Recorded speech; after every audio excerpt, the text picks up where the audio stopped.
ନମସ୍କାର। ଆମ ଭାରତୀୟ ସଂସ୍କୃତିରେ 108 ସଂଖ୍ୟାଟିକୁ ଏକ ଶୁଭ ଓ ପବିତ୍ର ସଂଖ୍ୟା ହିସାବରେ ଆମେ ମାନିଥାଉ।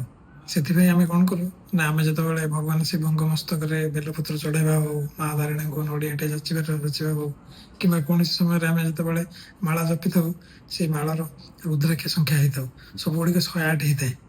କାହିଁକି ଜାଣିଛନ୍ତି? କାହିଁକି ନା ଏ 108ଟି ଏକ ମହତ୍ତ୍ୱପୂର୍ଣ୍ଣ ନମ୍ବର। ଆଉ ଏଇ 108 ଟିକି ହିଁ ଆମେ କାହିଁକି ନେଇଥାଉ, କାହିଁକି ଆମେ 110 112 ନେଇନଥାଉ? ଏହା କେବଳ ଏକ ସଂଯୋଗ ନା ଆ ଭିତରେ କିଛି ଗୋଟେ ରହସ୍ୟ ଅଛି? ହଁ ଆଜ୍ଞା, ଆ ଭିତରେ ଗୋଟେ କିଛି ରହସ୍ୟ ହିଁ ଅଛି। ସେ ରହସ୍ୟଟା କ'ଣ ମୁଁ ଆପଣଙ୍କୁ ଏକ ଉଦାହରଣ ମାଧ୍ୟମରେ ବୁଝେଇ ଦେଉଛି।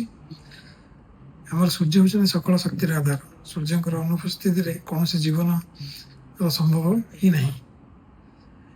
ଆମେ ଯେଉଁ ସୂର୍ଯ୍ୟ ଆଉ ପୃଥିବୀ ମଧ୍ୟରେ ଯେଉଁ ଦୂରତା ଅଛି, ସେ ଦୂରତାକୁ ଯଦି ଆମେ ସୂର୍ଯ୍ୟଙ୍କର ବ୍ୟାସ ଦ୍ୱାରା ଭାଗ କରିବା ତାହେଲେ ତାର ଭାଗଫଳ ଆସିବ 108।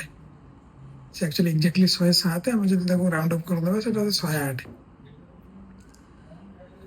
ତାପରେ ଏଇଠି ଭାବନ୍ତୁ ଯେ ଯଦି ଆମର ସେଇ ନମ୍ବରଟି 108 ନ ହେଇକି ସେଇଟା 107 ହେଇଯିବ ତାହେଲେ କ'ଣ ହେବ? ତାହେଲେ ସେ ଯେଉଁ ସୂର୍ଯ୍ୟଙ୍କ ପୃଥିବୀର ଯେଉଁ ଦୂରତାଟି ଅଛି, ଯଦି ଆମେ ସେ ସଂଖ୍ୟାଟିକୁ 107 କରିବାକୁ ଚାହିଁବା ତାହେଲେ ସୂର୍ଯ୍ୟକୁ କ'ଣ ଟିକେ ପାଖକୁ ଆସିବାକୁ ପଡ଼ିବ।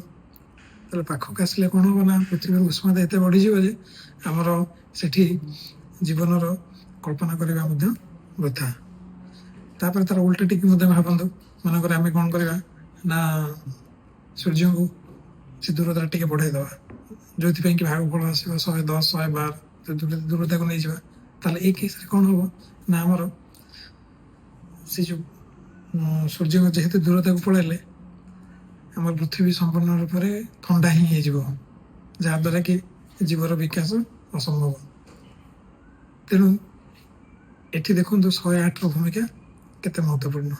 ତାପରେ ଆଉ ଗୋଟେ ଉଦାହରଣ ମୁଁ ଆପଣଙ୍କୁ ଦେବି। ଆମର 9ଟି ଗ୍ରହ ଅଛନ୍ତି, ଆଉ ସେ 9ଟି ଗ୍ରହରେ ତାପରେ 12ଟି ମଧ୍ୟ ରାଶି ବି ଅଛନ୍ତି। ଆମେ ଯଦି 12ଟି ରାଶି ଆଉ 9ଟି ଗ୍ରହ ତାର ଗୁଣନ କରିବା ତାହେଲେ ତାର ଫଳ ଆମର ଆସିବ 108। ଆମେ ଯଦି ଆଷ୍ଟ୍ରୋଲୋଜି ଆଡ଼କୁ ଯିବା ତାହେଲେ ସେଠି ଆମର 27ଟି ନକ୍ଷତ୍ର ଅଛନ୍ତି, ଆଉ ପ୍ରତ୍ୟେକ ନକ୍ଷତ୍ର 4ଟି ପାଦରେ ବିଭକ୍ତ। ଆଉ 27କୁ 4ରେ ଯଦି ଆମେ ଗୁଣିବା ତାହେଲେ ସେ ଆସିବ 108। ତାହେଲେ ଦେଖନ୍ତୁ 108 ହେଉଛି ସୃଷ୍ଟିର ନମ୍ବର। ଆମର ଯେଉଁ ପୂର୍ବପୁରୁଷମାନେ ଥିଲେ ସେମାନେ ଏଇ ଜିନିଷଟିକୁ ଜାଣିଥିଲେ। ସେଥିପାଇଁ କି ଆମେ ଆମର ଦୈନନ୍ଦିନ ଜୀବନରେ ଏ 108 ନମ୍ବରଟିକୁ ଆମେ ବ୍ୟବହାର କରୁ। ତାମାନେ ଆମେ ନିଜକୁ ଗର୍ବ ଅନୁଭବ କରିବା ଦରକାର ଯେ ଆମେ ଏତେ ବଡ଼ ଧନଶାଳୀ ସଂସ୍କୃତିରେ ଆମେ ଜନ୍ମ ନେଇଛେ। ଏଇଠି ଆଉ ଗୋଟେ କଥା ମୋ ମନରେ ଆସେ, ଏଇଟା ମୋର ବ୍ୟକ୍ତିଗତ, ଏଇଟା ଠିକ୍ କି ଭୁଲ ଆପଣମାନେ ମୋତେ କହିବେ। ମୁଁ ଭାବେ ଯେ ଆମର ଯେଉଁ ସରକାର ଆମକୁ ଆମ୍ବୁଲାନ୍ସ ସେବା ଯୋଗାଇ ଦେଉଛନ୍ତି, ଆପଣମାନେ 108 ଡାଏଲ୍ କଲେ ସେ ଗାଡ଼ିଟି ଆସି ଆମ ପାଖରେ ପହଞ୍ଚେ। ମୋତେ ଲାଗେ ଯେ ଆମର ସରକାରୀ କୂଳରେ ଯେଉଁ ବୁଦ୍ଧିଜୀବୀମାନେ ଅଛନ୍ତି ସେମାନେ ବୋଧେ 108 ସଂଖ୍ୟାର ଏହି ପବିତ୍ରତାଟାକୁ ମନେ ରଖିକି ସେ ଗାଡ଼ିର ନାଁଟି 108 ଦେଇଛନ୍ତି।